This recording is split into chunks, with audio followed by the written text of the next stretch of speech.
Pessoal, eu realmente não estou convencido de que o ministro Gilmar Mendes tomou essa decisão consciente das consequências ou não, né? Mas o fato é que ele mexeu num vespeiro, tá? É verdade, pode ser que ele tenha tomado a decisão no intuito de amedrontar a população e principalmente desanimar, né? Tipo aquela coisa, olha, não adianta vocês irem votar para senador, porque mesmo vocês tendo maioria, a gente não vai mais sofrer impeachment pelo Senado. Agora depende da PGR, não é mais com o Senado, então não adianta você ir votar o ano que vem. Talvez essa tenha sido a intenção dele, né? De simplesmente desanimar o povo, porque as nossas esperanças de fato estão no Senado. A gente tem total condições de fazer maioria o ano que vem e mudar o cenário político nacional. Talvez essa tenha sido a intenção do ministro Gilmar Mendes. Mas, ao fazer isso, ele mexeu num vespeiro que, olha, ele não tem noção. Tá? Primeiro que, se a gente fizer maioria, a gente vai ter maioria, inclusive, para propor um projeto de lei, ou melhor, uma PEC, porque projeto de lei eles podem derrubar, mas PEC não. Projeto de emenda à Constituição é justamente isso, né? É um projeto que, se aprovado, vira parte da Constituição e eles não podem derrubar. Essa é a questão, né? Então ele sabe que a gente vai ter maioria, a gente pode aprovar uma PEC e então reverter essa decisão dele. Ele não é bobo, se eu sei disso, ele também sabe. Então por que ele tomou essa decisão nesse momento, queimando a largada? Ontem eu fiz um vídeo falando que foi um tiro no pé, e de fato foi um tiro no pé. Porque olha só, o Senado não vai deixar isso barato. Isso vai ser revertido, eu tenho plena convicção disso. E não é pelo povo, os senadores eles não vão se mexer pelo povo, não. Eles vão fazer isso por interesse próprio. É claro que, nessa ocasião, o interesse próprio deles converge com o nosso, né? Que é de ter ali a autonomia, digamos assim, para pelo menos, né, num futuro remoto, numa possibilidade estreita, empichar um ministro do Supremo. Mas por que o Senado vai se mexer? Porque, olha só, o que tem dado certo até agora para o sistema é aquela coisa do um julga o outro julga um. Foro por prerrogativa de função, foro privilegiado. Quem julga os ministros do STF são os senadores. E quem julga os senadores são os ministros do STF. Então fica sempre aquele jogo de comadres, né? Olha, você não mexe comigo, eu não mexo com você. É aquela. Só que a partir de agora, o que o ministro Gilmar Mendes fez foi dizer o seguinte: a partir de hoje, eu posso mexer com você, só que você não pode mexer comigo. É isso. Basicamente, resumindo e a grosso modo, e para que todo mundo entenda, é isso. A partir de hoje, eu julgo você, mas você não me julga mais. Isso tira poder do Senado. Isso tira poder de fato e tira poder de barganha. Ou seja, hoje os senadores, além de estarem blindados, né, eles também não têm poder de negociação. Não tem margem para barganhar. Então eles perdem muito com isso, perdem muito poder. E eles não vão deixar isso acontecer. Tanto é que todos os senadores do Centrão estão se posicionando contra essa medida do Gilmar Mendes. E vários de esquerda, inclusive Omar Aziz, estão se posicionando contra também. Ou seja, nós temos uma maioria quase que total dos senadores se posicionando contra. Vocês acham que isso vai ficar assim? Não vai ficar assim. A questão é, será que o ministro Gilmar Mendes ele tinha noção de que isso ia acontecer? Eu acho que não.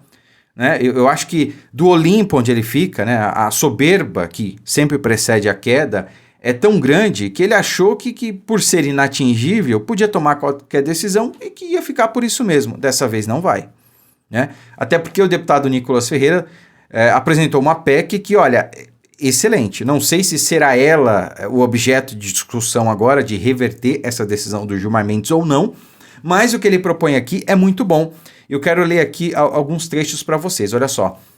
O que propõe a PEC do Nicolas? Primeiro, número 1, qualquer cidadão poderá denunciar ministros do STF. Tá? Já é assim hoje, ou era até o Gilmar Mendes mudar. Aí continua, a legitimidade ativa popular já prevista em lei passa a estar expressamente na Constituição. Então, a lei de 1950, ela continua em vigor, mas ela pode até ser revogada, porque agora vai fazer parte da Constituição. Garantindo que qualquer brasileiro possa apresentar denúncia por crime de responsabilidade. 2. Competência exclusiva do Senado para processar e julgar. Então, continua no Senado. A PEC explicita que, nos casos de crimes de responsabilidade dos ministros do STF, somente o Senado possa instaurar, conduzir e julgar o processo, vedando qualquer participação ou condução da Procuradoria-Geral da República. Então a PGR fica de fora, tá? Somente atores políticos eleitos é que participarão desse processo. A PGR não é eleita, é indicada por alguém que foi eleito, o que não é eleito, né? Como ministros do STF, eles agem como políticos, mas não são e não deveriam agir, tá? Foram indicados. 3. Regras para o recebimento da denúncia. Regra geral, o recebimento é prerrogativa do presidente do Senado. Regra especial, e aqui está o pulo do gato. Se o pedido de impeachment for apresentado com assinatura de pelo menos 3/5 dos senadores, o recebimento será automático, obrigando a instauração do processo. Ou seja, se um pouco mais da metade do Senado quiser instaurar o processo de impeachment, como hoje quase nós temos a maioria, né? Aliás, nós temos 41 assinaturas, é um pouco mais que a maioria, né? A metade seria 40, nós temos 40 mais 1, 41, é mais que a metade, mas ainda não é o suficiente, tá? Precisaríamos aí, para ter realmente um processo com robustez, de 54 assinaturas, que é de fato necessário para o impeachment. Então, há primeiro o necessário para a abertura do processo, que são 41, e há o necessário para o impeachment de fato, que são 54. Na previsão aqui da PEC do Nicolas, 3/5, ou seja, um pouquinho mais da metade, seria o necessário para o recebimento automático, sem a necessidade do presidente da casa querer ou não. Isso aqui é muito bom, cara. Porque hoje, se o Alcolumbre estiver sendo chantageado ou ameaçado, com esse dispositivo, não tem problema. Ele não fica engessado. Então, eles podem fazer a pressão que quiserem no Alcolumbre, para não falar outra coisa, que se tivéssemos um dispositivo como esse, o plenário da casa estaria soberano à vontade do Alcolumbre. 3/5 dos senadores poderiam empichar, receber a denúncia e começar o processo de impeachment. 4. A vedação total à interferência judicial no rito. Então, não haveria que se falar em ministros do STF se intrometendo, tá? A PEC constitucionaliza que o impeachment é um procedimento de natureza político-institucional, cabendo exclusivamente ao Senado sem qualquer forma de controle judicial prévio ou posterior, exceto para garantir a defesa do acusado, coisa que ministros do STF não estão garantindo, por exemplo, ao presidente Bolsonaro, né? E a vários outros aí dessa trama golpista fantasiosa que não aconteceu. Então, gostei muito aqui da PEC do Nicolas, tá? Espero que alguma coisa a partir dela seja apresentada, deliberada e aprovada. Mas o fato é que alguma coisa será feita, tá bom? Isso está incomodando aí até setores da esquerda, parlamentares de esquerda estão se posicionando contra, porque até a Globo, né, se posicionou, olha, agora que rasgamos a Constituição para prender Bolsonaro, tá na hora de recuar, tá na hora de impor limites ao STF. A Globo está falando abertamente sobre isso, porque eles sabem que a água uma hora ou outra vai bater no bumbum deles, né? Então, eles estão querendo aí dizer que, olha, era só para prender Bolsonaro. Prendeu? Então já era. Venceram o bolsonarismo? Então já era. Agora vamos recuar. Eles estão vendo que não recuaram coisa nenhuma, avançaram ainda mais, né? Então tá todo mundo vendo que uma hora a água vai bater na própria bunda e eles estão começando a se coçar. E esse movimento de Gilmar Mendes antecipou o que a gente precisava, né? Foi um motivo, digamos assim, um start para reversão desse processo de ditadura que se instaurou no Brasil.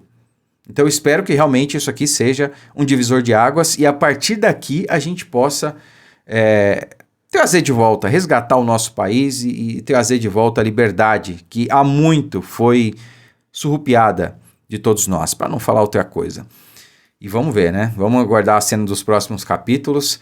Talvez o próprio STF dê um passo para trás, tá? Isso é uma possibilidade, ainda que remota. O julgamento vai começar no dia 12, que vai referendar ou não a decisão do ministro Gilmar Mendes. E sim, pode ser que eles deem um passo para trás, né? Façam ali uma margem apertada, né? Hoje a gente tem 10 ministros e certamente seria um 7-3. Seria. Eu acho que não vai ficar assim, sinceramente, tá? Mas vendo que o Senado vai reverter essa situação juntamente com a Câmara, pode ser que para evitar uma derrota, para evitar uma vergonha, para mostrar realmente que eles estão fracos, fragilizados e expostos, eles mesmos se contenham. Não sei se deu para entender. Então, vendo que o Senado vai reverter essa decisão do Gilmar Mendes, eles mesmos deem um passo para trás e falou, opa, vamos evitar a vergonha, vamos evitar a derrota, né? Porque o que eles menos querem no momento é exposição no sentido de demonstrar fraqueza, né? E o próprio ministro Gilmar Mendes, ao fazer essa blindagem do STF, já mostrou que eles estão desesperados, já mostrou que nós seremos maioria o ano que vem, que nós teremos sim a maioria de senadores no ano que vem. Caso contrário, ele não ia se expor desse jeito, não ia tomar essa decisão. Isso aqui é fato, é uma exposição, é uma admissão de medo, pânico total. Não tem outra definição. E a gente vai fazer maioria, e talvez até antes disso a gente comece o processo de mudança que o Brasil tanto precisa. Teremos a nossa democracia de volta. Curta, comente, compartilhe o vídeo, fiquem com Deus e até a próxima.